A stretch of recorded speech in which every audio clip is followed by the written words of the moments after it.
الحمد لله نحمده ونصلي على رسوله الكريم أما بعد فقد قال الله تعالى في محكم التنزيل فأعوذ بالله من الشيطان الرجيم بسم الله الرحمن الرحيم لن ينال الله لحومها ولا دماؤها ولكن يناله التقوى منكم صدق الله العظيم. கனிமிக்க அல்லாஹ்வின் நல்லடியார்களே, துல்ஹஜ்ஜுடைய மாதம் இது எவ்வளவு சிறப்புமிக்க மாதம் அப்படிங்கிறத கடந்த ஜும்மாவிலும் அதற்கு முந்தைய ஜும்மாவிலும் தொடர்ந்து நம்ம பார்த்துக்கிட்டே வர்றோம். இந்த துல்ஹஜ் மாதத்தினுடைய சிறப்பிற்கான அடிப்படையான சில காரணங்கள், அதில் இருக்கக்கூடிய சில முக்கியமான அமால்கள், அந்த மாதம் சிறப்பானது, அந்த மாதத்தில் செய்யக்கூடிய செயல்களும் அல்லாஹ்விடத்தில் மிகவும் மதிப்பு மிக்கதாக மாறும்.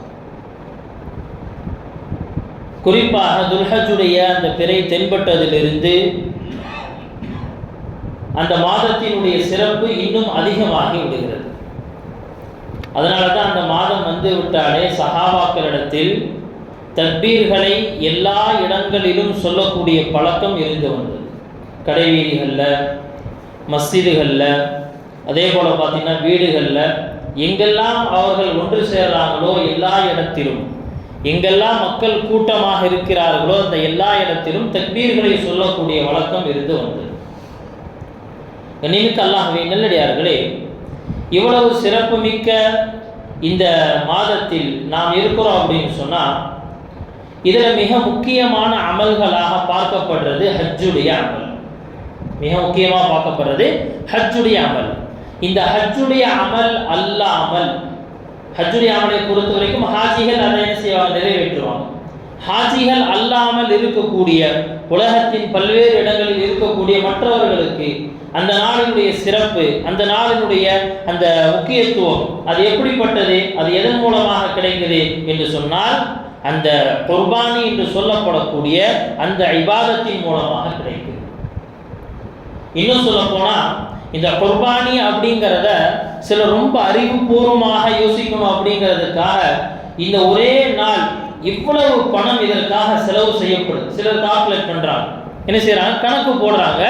இந்த ஒரே நாளில் மட்டும், இந்த நாட்டில் மட்டும் அல்லது முழு உலகத்தில் இவ்வளவு காசுகள் இதற்காக செலவழிக்கப்படுது, இது வேறு எங்காவது ஏழைகளுக்கு செலவழிக்கப்பட்டு இருந்தால் ரொம்ப நல்லா இருக்குமே அப்படின்னு சொன்ன உடனே நம்மள சில பேருக்கு அப்படின்னா ரொம்ப லாஜிக்கான விஷயம், ரொம்ப லாஜிக்கான விஷயம், இதை போய் நான் கல்வியில செலவு செய்யலாமே, மருத்துவத்தில் செலவு செய்யலாமே அப்படின்னு நம்மளுடைய அந்த குறை மதியும் வேலை செய்ய ஆரம்பிக்கும். நல்லடியார்களே, முதல்ல ஒரு விஷயத்தை அடிப்படையாக விளங்கிக் கொள்ளணும். இஸ்லாத்தினுடைய எல்லா விஷயங்களும் என்னுடைய அறிவுக்கு பட்டே தீரணுங்கிற அவசியம் கிடையாது. ஏன்னா நம்ம எல்லாருமே அவ்வளவு அறிவில் முதிர்ச்சி அடைந்தவர்கள் அல்ல. நபிமார்களுக்கு புரிந்த எத்தனையோ விஷயங்கள் மக்களுக்கு புரியவில்லையே. மக்களுக்கு புரியவில்லை அப்படிங்கிற காரணத்துக்காக அது தவறானது, அதை ஏற்றுக்கொள்ள முடியாதது அப்படின்னு சொல்ல முடியும். குறிப்பாக இந்த ஹஜ்ஜை ஒட்டியுள்ள எல்லா செயல்களும், இந்த குர்பானியை ஒட்டி இருக்கக்கூடிய இந்த செயல்கள் எதிலையுமே அறிவுக்கு வேலையே கிடையாது. அதனால்தான் ஹஜ்ரத் அலி ரலியல்லாஹு அன்ஹு ரொம்ப அழகா சொல்லுவாங்க, மார்க்கம் என்பது முழுக்க முழுக்க அறிவை சார்ந்தது மட்டும்தான் என்று இருந்திருந்தால், அப்படின்னு என்ன அர்த்தம், அப்படி இல்லைன்னு அர்த்தம். நம்முடைய மார்க்கங்கிறது முழுக்க முழுக்க வெறும் லாஜிக் மட்டும்தாங்க அப்படிங்கிறது இருந்திருந்தால் அப்படின்னா என்ன அர்த்தம், அப்படிலாம் கிடையாது. மார்க்கத்தில் லாஜிக்கும் இருக்கு, சில விஷயத்துல சில இடத்துல லாஜிக் தான், ஆனால் அது உனக்கு புரியாது, அவ்வளோ. அது அன்பினுடைய வெளிப்பாடாக வர்றது, அது பாசத்தினுடைய வெளிப்பாடாக ஏற்படக்கூடிய செயல்கள். அப்படி இருந்திருந்தால் சொல்லுவாங்க, கால் உரையின் மீது மசஹ் செய்வதற்கு பதிலாக கால் உரைக்கு கீழ் பகுதியில் மசஹ் செய்ய அல்லாஹ் கட்டளை இட்டு இருப்பான். அப்படின்னா என்ன அர்த்தம், மார்க்கத்துடைய ஒரு சட்டம் இருக்கு, தோலினால் ஆன கால் உரை அணிதல். அந்த மாதிரி ஒருத்தர் ஒது செஞ்சு காலை கழுவி உதவ முழுசா செஞ்சுட்டு என்ன செய்யறாருன்னு சொன்னா ஒருத்தர் கால் உரை அணிஞ்சிட்டார். இப்போ இந்த கால் உரை அணிந்த நிலையில் இவர் லோக்கல்ல உள்ளூரில் இருக்கும் பொழுது ஒரு நாளில் 24 hours அவருக்கு டைம் இருக்கு. அந்த 24 hours எப்ப அவருக்கு ஒழு புரிந்தாலும் முகம் கை கழுவி மசாஜ் செஞ்சுட்டு காலுக்கு என்ன செய்வாருன்னு சொன்னா காலை கழுவ மாட்டாரு. காலுடைய அந்த மேல் பகுதி இருக்குது, மேல் பகுதி, அந்த மேல் பகுதினா அந்த உரை போடப்பட்டது, அது உருதுல மோசா அப்படின்னு சொல்லுவாங்க. அந்த மோசாவினுடைய மேல் பகுதியில மசாஜ் செய்வார். அவ்வளவுதான். செஞ்சா என்ன இவரை காலை கழுவியதை போன்று. ஒருவேளை அறிவுக்கு உட்பட்டு லாஜிக்கா இதை பார்த்தோம்னு சொன்னா மேல தொடக்க சொல்லியிருக்க கூடாது, அடிப்பகுதியில தான் தொடக்க சொல்லியிருக்கணும். ஆனால் அதை சொல்லவில்லை மாறும் நீக்கல்லாமே இல்லையா? அப்ப என்னன்னா எல்லாமே என்னுடைய அறிவுக்கு உட்பட்டு நடக்கணும் அப்படிங்கிறது கிடையாது. அதே போல இந்த குர்பானியில என்ன அப்படின்னு சொன்னா இவ்வளவு காசுகளை இதுக்கு செலவு பண்றதுக்கு பதிலாக வேறு ஏதாவது விஷயங்களுக்கு செலவு செய்யலாமே. யார் அந்த அனுமதியை தருவது? அல்லாஹ் என்ன சொல்லி இருக்கிறானோ அதை மட்டும்தான் செய்ய போறோம். இதுல நம்முடைய அறிவுக்கு நம்முடைய எந்த விதமான சிந்தனைக்கும் அணு அளவும் இடம் கிடையாது, அணு அளவும் இடம் கிடையாது. அதனாலதான் என்ன செய்யப்படுதுன்னு சொன்னா குர்பானி கடமையான ஒருவர், குர்பானி கடமையாயிருச்சு, ஆனா என்ன ஆச்சுன்னா அவர் குர்பானி கொடுக்கல, அல்லது ஒரு ஆட்டை வாங்கினாரு, அந்த 3 நாட்களில் ஏதாவது ஒரு நாள்ல கொடுக்கணும். அதாவது பிறை 10, 11, 12 பக்ரீத்துடைய நாள், பக்ரீத்துக்கு அடுத்த 2 நாள், இந்த 3 நாட்களில் எப்போ ஒரு சாஹிபே நிசாப் என்று சொல்லப்படக்கூடிய குர்பானி கடமையாகக்கூடிய அளவுக்கு அவர்கிட்ட செல்வம் வந்துருச்சுன்னா ஒரு குர்பானி கொடுத்துடணும். இந்த 3 நாட்களில் 3வது நாள் கொடுக்கலாம் அப்படிங்கிறதுக்காக ஒரு ஆட்டை வாங்கி வச்சிருந்தார். வச்சவரு அறுக்கலாம் நினைக்கும் போது என்ன ஆச்சுன்னு சொன்னா அந்த ஆடு மூத்தாயிருச்சு. வேற ஆடு வாங்குறதுக்காக போனவரு திரும்பி அந்த ஆடு வாங்கும் பொழுது டைம் என்ன ஆச்சுன்னா 3 நாளுடைய அந்த கெடு முடிஞ்சிருச்சு, டைம் ஆயிடுச்சு, முடிஞ்சிருச்சு. இப்ப அதற்கடுத்து ஆடு வாங்கிட்டு வந்திருக்கிறாரு, என்ன செய்யறது? இந்த குர்பானி கொடுக்கணுமா? இந்த குர்பானியாக செல்லுமா? கிடையவே கிடையாது. இந்த 3 நாட்களுக்குள் கொடுத்தால் மட்டும்தான் அது குர்பானி. இப்ப என்னங்க செய்யறது? இவரு ஆட்டினுடைய விலையை சதகா செய்யணும். இப்ப ஆடு கொடுத்தால் ஆட்டினுடைய குர்பானி கூடாது, ஆட்டினுடைய குர்பானி கூடாது. என்ன செய்யணும்? இவரு சதகா தான் செய்யணும். நீக்கல்லாமே இல்லையா? அப்ப என்னன்னா இந்த குர்பானியை பொறுத்த வரைக்கும் இங்க நம்முடைய அறிவிற்கு எந்த விதமான வேலையும் கிடையாது. முழுக்க முழுக்க நாம இந்த இடத்துல என்ன நிர்வகிக்கிறோம்னு சொன்னா எல்லாம் எனக்கு எதுவும் தெரியல, நீ சொல்ற செய்யற, அவ்வளவு, உன்னுடைய கட்டளை நான் அடிபணிகிறேன், சிரம் பண்ணுகிறேன், இதை தவிர வேறு எதுவுமே கிடையாது. இதுதான் இப்ராஹிம் அலைஹிஸ்ஸலாமுடைய வாழ்க்கை முழுக்க இருந்தது. இப்ராஹிம் அலைஹிஸ்ஸலாமுடைய வாழ்க்கை முழுக்க இதுதான் நிறைஞ்சு கிடந்துச்சு. அல்லாஹ்வுடைய வார்த்தைகள் வரும், எதையுமே யோசிக்க மாட்டாங்க, அடுத்த கட்டம் எப்படி செய்யலாம் யோசிப்பாங்க. நாம் என்ன யோசிப்போம்? இதை எப்படி நேரத்தை கடத்துறதுன்னு யோசிப்போம். இயற்கையா நம்முடைய நிலை அதுதான். இன்னைக்கு ஒரு விஷயத்த சொல்லிட்டா உடனே இப்பவே செஞ்சா நல்லா இருக்காதுங்க, என்ன சார் கொஞ்சம் தள்ளி வச்சு, அதாவது நல்ல அமல்கள்ல மட்டும். வேற ஏதாவது உலகத்துடைய லாபங்கள் அது இது ஏதாவது ஒருத்தர் வந்து உட்கார்ந்து என்ன செய்யறாரு, எக்ஸ்பிளைன் பண்றாரு, இந்த மாதிரி செஞ்சீங்கன்னா இன்ஃப்ராஸ்ட்ரக்சர் இப்படி அமைச்சிருங்க, உங்களுடைய வியாபாரம் ஓஹோன்னு போயிடும், ஆஹான்னு போயிடும் அப்படின்னு சொல்லிட்டாருன்னா எப்போ அட்வான்ஸ் எடுத்து கொடுக்குற தயாராகும். இல்லை இங்கே நான் எடுத்துட்டு வந்தேன், அவர் சொல்ல ஒரு 2 நாள் நம்ம கம்பெனியில் பேசிட்டு வர்றேன்னா இந்த 2 நாள் இவரால் உட்கார முடியாது. என்ன நடந்துச்சுன்னு தெரியல, இந்த 2 நாள்ல என்ன வேணாலும் மாறலாம், வேற யாருக்காவது தெரிஞ்சிருச்சுன்னா இது என்ன இந்த ப்ராஜெக்ட் கையை விட்டு போயிடும். எவ்வளவு யோசிக்கும். எதுக்காகனா அந்த உலகத்துடைய லாபத்தை அடைவதற்காக.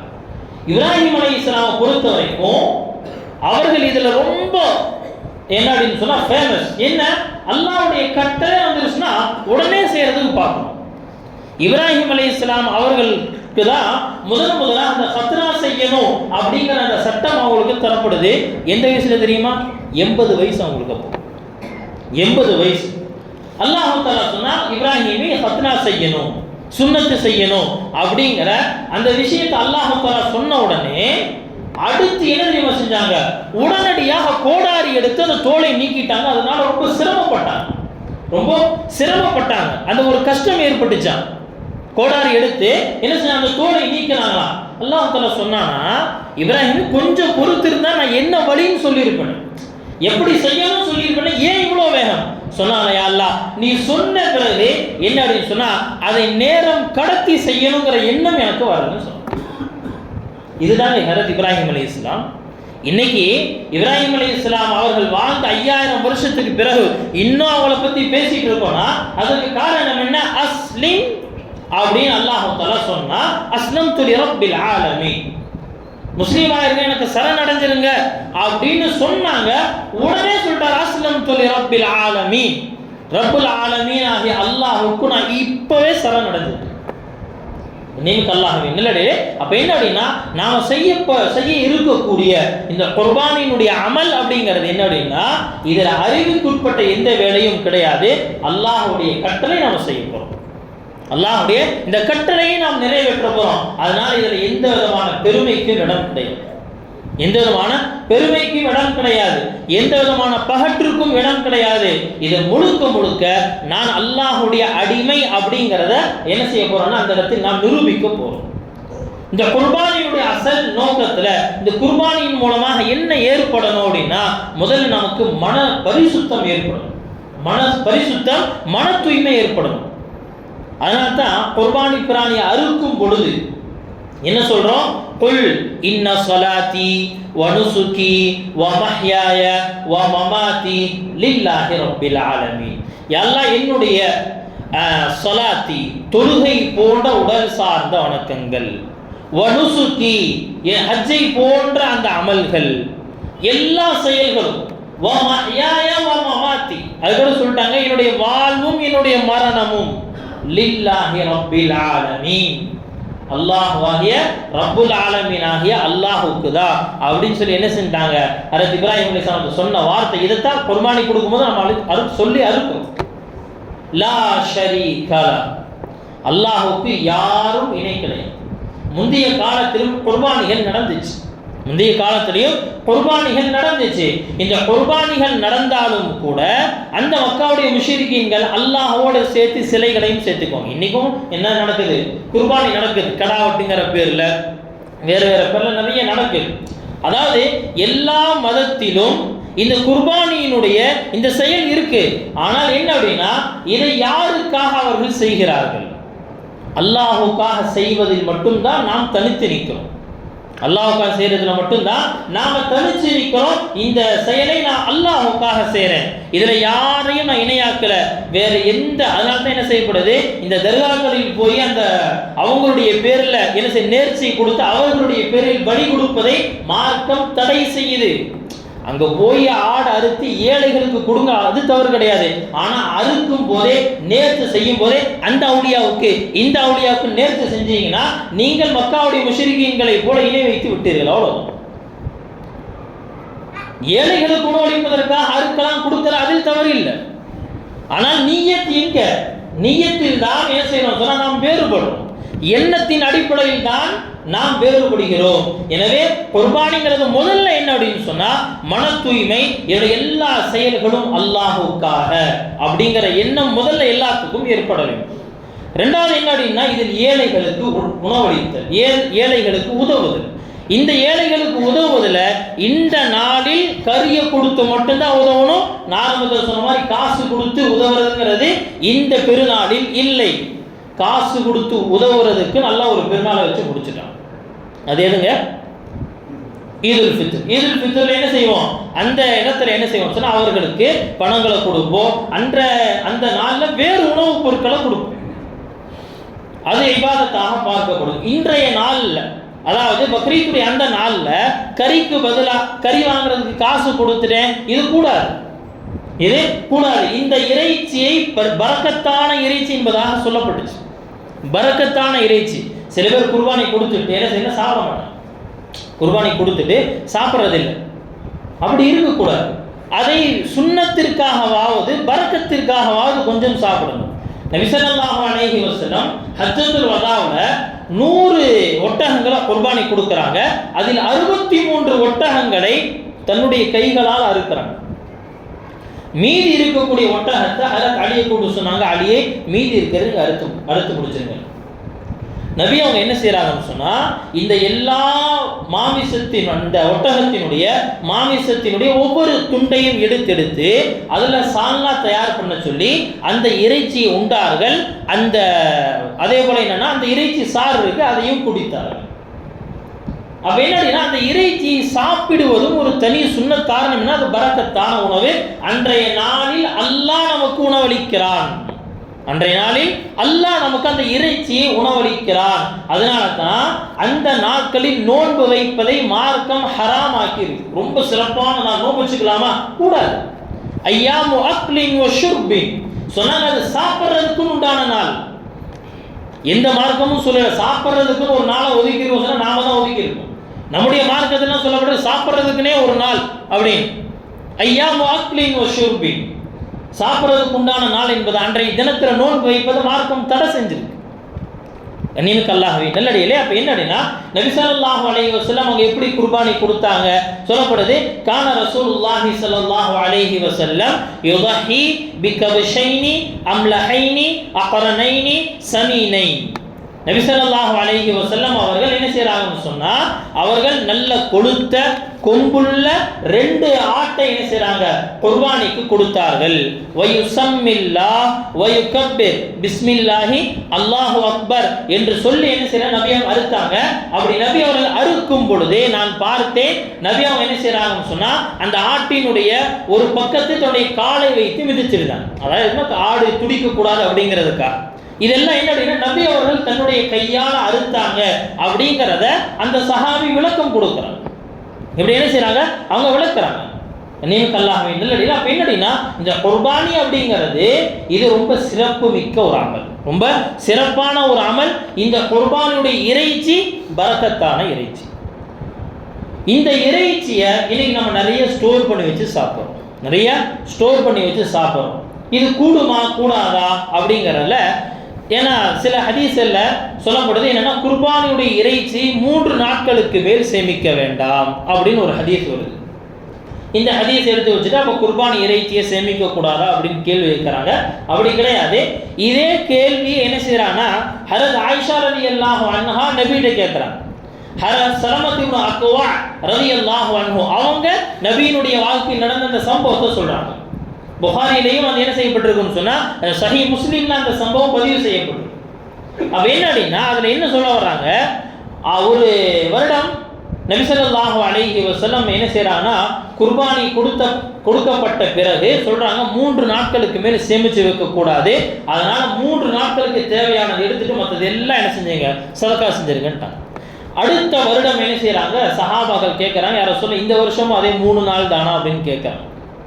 ஏன் அப்படின்னு சொல்லி கேட்டாங்க. இல்லை யார சொல்ல, நீங்க தான் சொன்னீங்க போன வருஷம் 3 நாளைக்கு மேலே சேமிக்க வைக்க கூடாது அப்படின்னு சொன்னாங்கன்னா, கடந்த வருடம் மதீனாவிலும் மதீனாவை சுற்றியுள்ள இடத்திலும் பஞ்சம் நிலவி இருந்தது.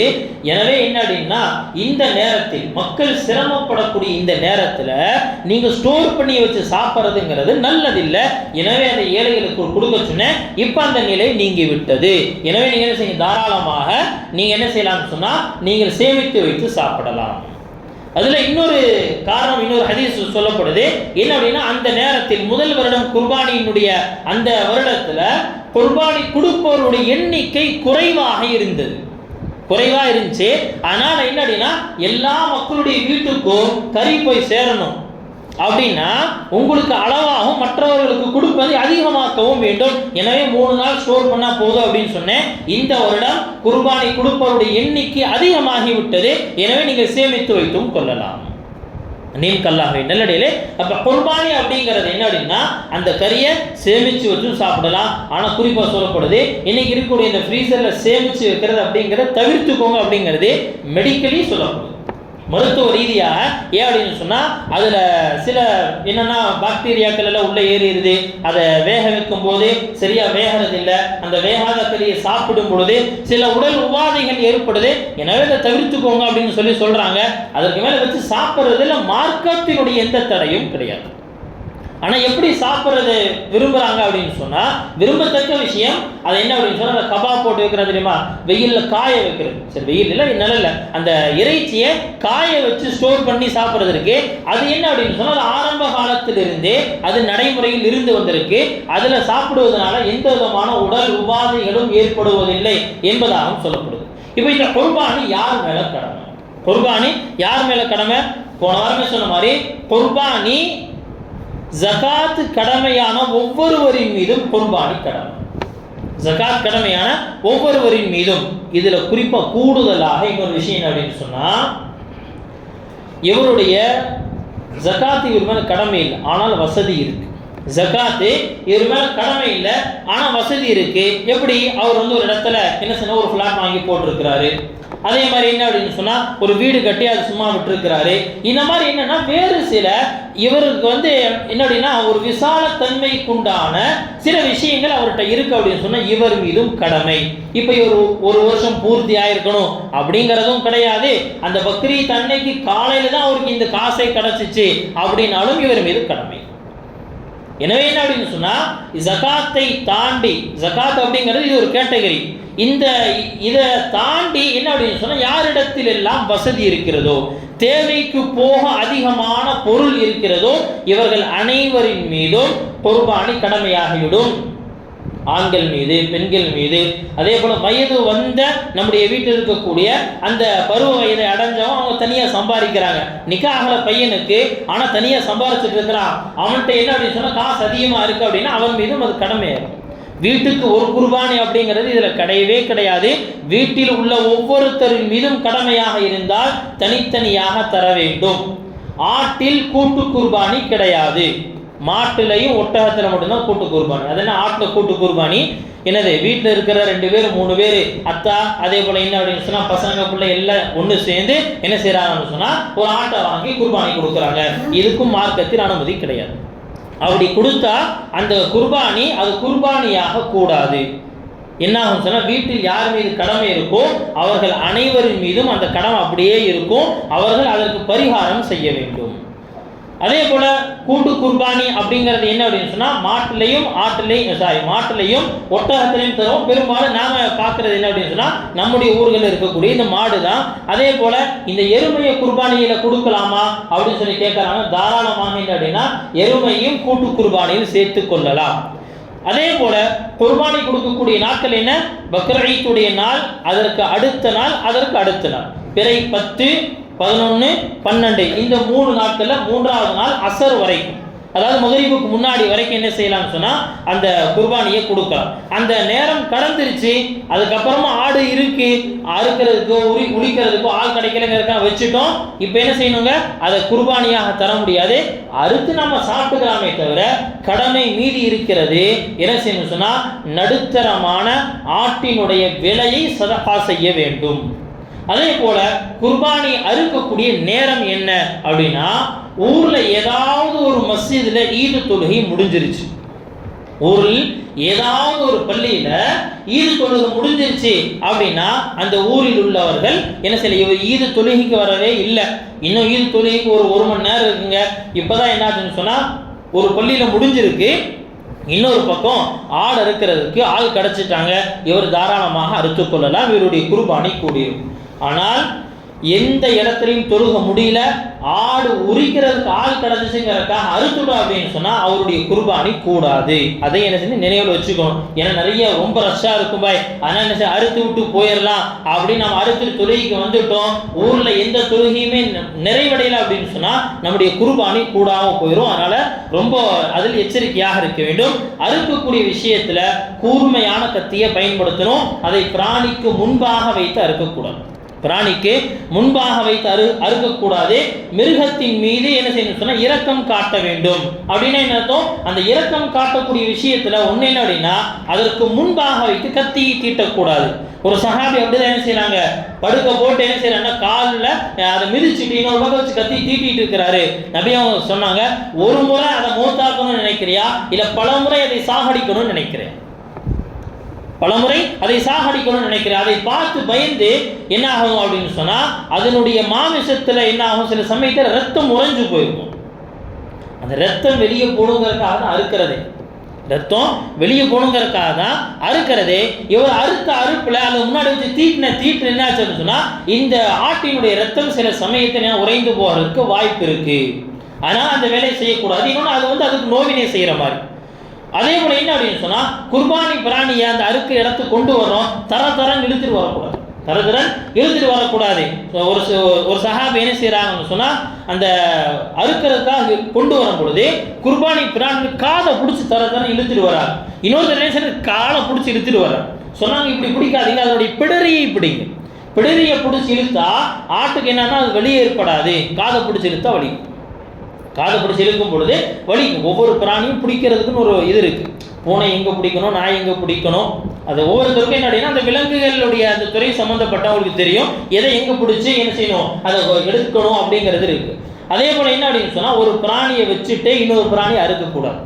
இதில் குறிப்பாக பார்த்தீங்கன்னா இந்த கூட்டு குர்பானி இது நடக்கும். கூட்டு குர்பானியில் இந்த குடும்பம் நடக்கும். என்ன அப்படின்னு சொன்னால், இடம் இல்லைங்க, ஆனால் சரி லைனை நிற்க வச்சுட்டு அப்படியே அறுத்துக்கிட்டே இருப்பார். எல்லா மாடுகளும் பார்த்துக்கிட்டே இருக்கும். அல்லது வீட்டில் 2 ஆடு 3 ஆடு வாங்கியிருக்கு, என்ன செய்யறது, 2 ஆட்டை ஓரத்தை நிப்பாட்டி வச்சுட்டு அப்படியே அறுக்கிறது. இப்படி செய்யக்கூடாது. இப்படி செய்வது மார்க்கம் தடை செஞ்சிருக்கு. இப்படி செய்யக்கூடாது. இதன் மூலமாக என்ன ஆகும் சொன்னால், அந்த இறைச்சியில் இருக்கக்கூடிய அந்த ருசி நீங்கிவிடும் என்பதாக சொல்லப்படுது. ஆனால் என்ன அப்படின்னு சொன்னால், இந்த விஷயத்திலிருந்து நாம தவிர்த்து கொள்ளணும். கூட்டு குர்பானியில் சேரக்கூடிய எல்லா நபர்களுடைய நீயத்தும் ஒன்று குர்பானியா இருக்கணும், அல்லது அகைகாவாக இருக்கணும், அல்லது சதகாவாக இருக்கணும். இது 3 அல்லாமல் என்ன அப்படின்னு சொன்னால், ஒரு 4500 ரூபா 5000 ரூபாய்க்கு நிறைய கறி கிடைக்குது அப்படிங்கிற நீயத்தில் யாராவது கூட்டு குர்பானியில் சேர்ந்தாங்க அப்படின்னு சொன்னால், ஒருத்தர் சேர்ந்தா எல்லாத்துடைய குர்பானியும் கூடாமல் போயிடும். அதனால தான் என்ன அப்படின்னா, நம்மளோடு யார் கூட்டில் இருக்கிறாங்க அப்படின்னு பார்த்து பத்திரமா என்ன செய்யணும், கேட்டுக்கணும். நம்மளோட கூட்டு குர்பானி யாராக இருக்கிறா, எதுக்காக கொடுத்துருக்குறாங்க, அகீகாவா அல்லது என்ன அப்படின்னு சொன்னால் சதகாவா அல்லது குர்பானியா, இந்த நோக்கம் இபாதத்துடைய நோக்கம் இருக்கா அப்படிங்கிறத நம்ம பார்க்கணும். இது இல்லாத வேறு நோக்கத்திற்காக வரும் பொழுது அது என்ன ஆகும்னு சொன்னால், நம்முடைய குர்பானி கூடாமல் போயிடும். அதில் ரொம்ப எச்சரிக்கையாக இருக்க வேண்டும். அடுத்து கனிமிக்க அல்லாஹ்வின் நல்லடியார்களே, இந்த துல்ஹஜ் மாதத்தினுடைய இன்னொரு முக்கியமான அமல் என்னன்னா, ஐயாமு தஷ்ரீ என்று சொல்லப்படக்கூடிய தக்பீருடைய நாட்கள். பொதுவாக ஆரம்பத்தில் சொன்ன மாதிரி தக்பீர் துல்ஹஜ் பிறை தெரிஞ்சதுன்னு சொல்லிட்டே வருவோம், அது ஒன்று இருக்கு.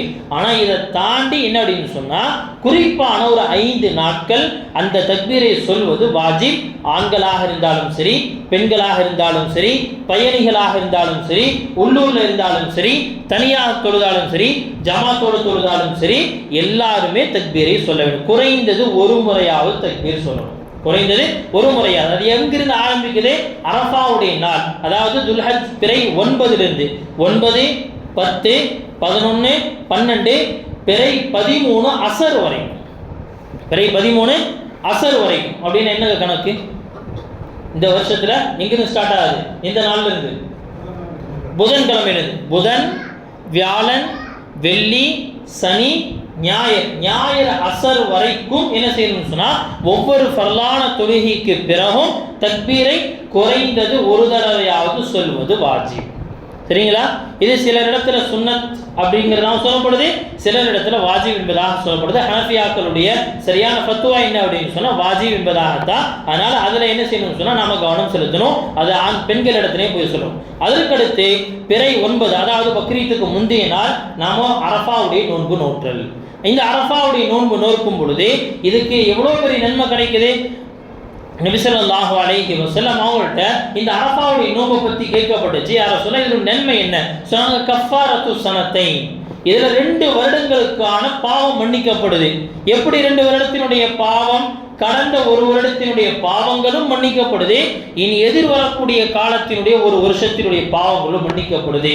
இந்த அரஃபாவுடைய நாள் துஆக்கள் அங்கீகரிக்கப்படக்கூடிய நாள். இந்த அரஃபாவுடைய நாள் நம்முடைய மார்க்கம் முழுமை பெற்ற நாள். அதனால என்ன அப்படின்னு சொன்னா, இந்த அரஃபாவுடைய நாள்ல ஏதோ நோன்பு வைக்கலாமா வேணாமா அப்படிங்கிற யோசனை இல்லாமல் அந்த நாளில் நோன்பு வைத்து அந்த நாளில் நம்ம துஆ செய்வதற்கு அது என்ன அப்படின்னா ரொம்ப மிகவும் மிக அல்லாஹ்விடத்துல உயர்ந்த அந்தஸ்து தரும். ஒண்ணு. இன்னொன்னு, இதுல எல்லாத்துக்கும் இன்னொரு குழப்பத்தை புதுசா ஏற்படுத்திட்டு இருக்கிறாங்க. என்ன அப்படின்னு சொன்னா, ஹாஜிகள் அரஃபால இருக்கும் போது நமக்கும் அரஃபா, அதுதான் அரஃபா அப்படின்னா அப்படி கிடையவே கிடையாது. அவங்களுக்கு எப்போ அரஃபா வருதோ அவங்க அதை செஞ்சுக்குவாங்க. நம்முடைய அரஃபாவுடைய நாள் எப்போவோ அப்போதான் நாம என்ன செய்யணும்னு சொன்னா நோன்பு வைக்கணும். அதனால இந்த விஷயங்களை கவனத்தில் வச்சு இன்ஷா அல்லாஹ் இந்த நாட்களை நாம கழிக்கணும். அல்லாஹ் சுப்ஹானஹு வ தஆலா நம்முடைய இந்த நாட்களை அவனுக்கு பிடித்தமான நாட்களாக ஆக்கியருள்வானாக. வ ஆகிரு தஅவானா அல்ஹம்துலில்லாஹி ரப்பில் ஆலமீன்.